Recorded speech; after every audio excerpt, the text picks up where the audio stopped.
Hi and welcome back to the channel. We're so glad you're here. My name is Nicole with morningchores.com and today we're going to show you how to harvest potatoes.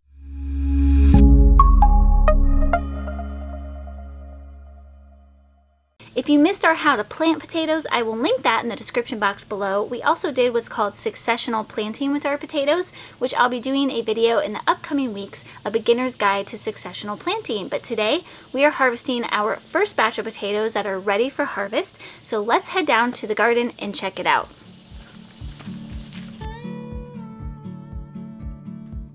The supplies for this job are very minimal, but what you need is a couple sturdy buckets, depending on how many potatoes you harvest, a pair of work gloves, although sometimes I don't use these, and potentially a shovel.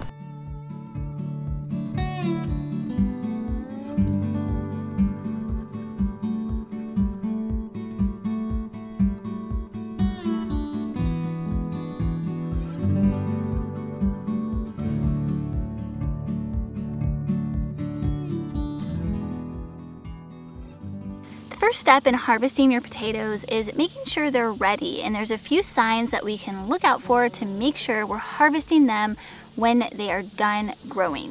The first sign is the tops or the foliage is completely died off. You'll start noticing that the leaves turn brown and black, they get crumply, paper-like texture, and they'll eventually just die back and die down. Once they're completely died back, that's a good sign that your potatoes are finished growing and they're ready for harvest. The next sign that your potatoes are ready for harvest is to dig a couple of them up and evaluate them. Look at them. A really good sign is the skin. Is the skin thick and firmly attached, or is it very thin and it easily rubs off?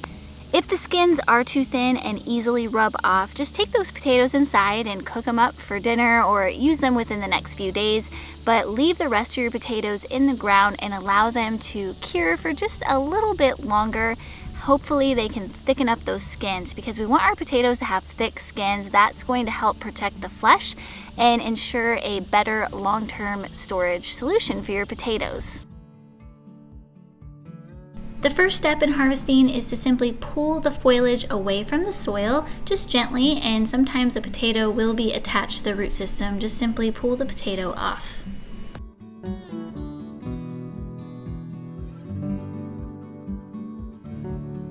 From here, you'll want to dig in that same area where you pulled the foliage away, because you will find more potatoes. And keep digging around. Sometimes they will hide from you and you might miss them, so you want to make sure you do a good job digging thoroughly through the soil, checking for all potential potatoes. You will find potatoes of all different sizes, big ones, small ones. Go ahead and save them all for now. I'll discuss what to do with them later in the video.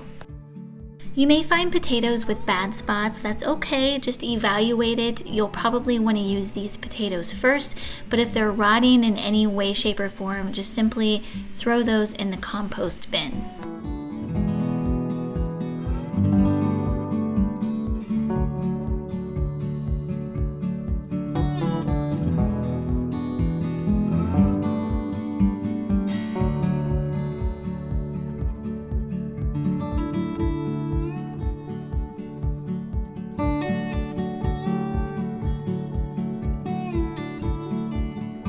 Continue working through your area, removing the foliage and digging through the soil, making sure that you're covering the space thoroughly and you don't miss out on any potatoes.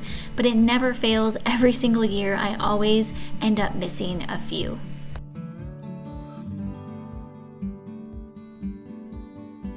Once all the potatoes are harvested, I will cover my bed with chicken manure and wood chips, and it'll be ready to go next year. Pro tip of the day is don't leave your potatoes laying out in the sun, because it will cause their skin to turn green. Here's a potato that an area was exposed to the sun for a long period of time, causing it to turn green. So my advice is to cut that part out, because it will taste bitter and the rest of the potato should be just fine for consumption.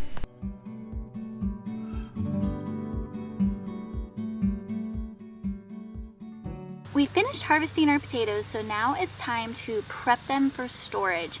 And there's a couple of things that you need in order to get this done. The first thing you need is a dry rag You want to use a dry rag, not a wet rag, because we do not want to introduce bacteria at this stage because it will shorten the life of your potatoes. So make sure your rag is dry. You also need some type of container to store your potatoes in.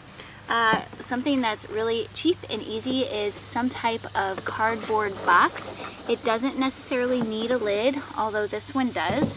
This one I used for potatoes last year and they lasted until the month of March, so they lasted a really long time. If you want to use something a little bit fancier, you could do something like this. This is a wire mesh basket I purchased from IKEA, and this will work really well because it has really good airflow and circulation because of all of the holes in the sides and the bottom.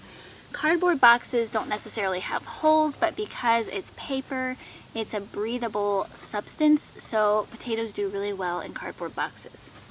Whatever you choose, you just want to make sure, again, that there's good airflow and circulation. The last thing that you need is newspaper, or you could use just old computer paper, things you've printed off that you don't need anymore. So whatever you have on hand, just use it. But yes, we do need layers of paper to store our potatoes. So let's get started. So what I'm going to do is put the potatoes that I need to use right away in this wire mesh basket, and I will put this in my kitchen so that way those potatoes get used first, and then all of my really good sturdy potatoes I'm going to put in the box.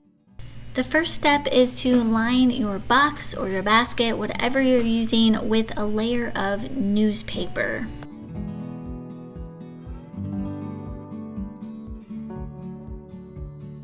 The next step is to brush as much dirt off as possible with your dry rag, or you can just use your hands to do this. Don't worry about getting all the dirt off because you'll more than likely wash the potato before cooking with it.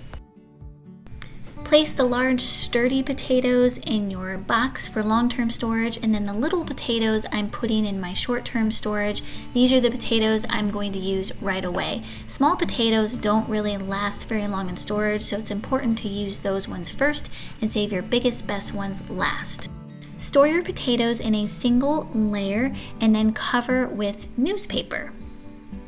Once your newspaper's down, you can start your second layer of potatoes and then cover those with newspaper as well. If you have a lid for the box, you can put a lid on top, but if you don't, just use the newspaper as your cover.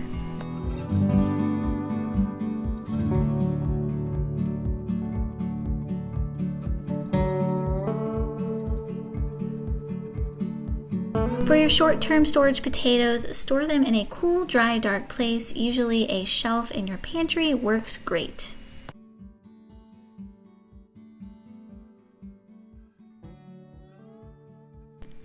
As for your long-term storage potatoes, I like to store those in my basement. It's a little bit cooler down there, which will help them keep for a longer period of time.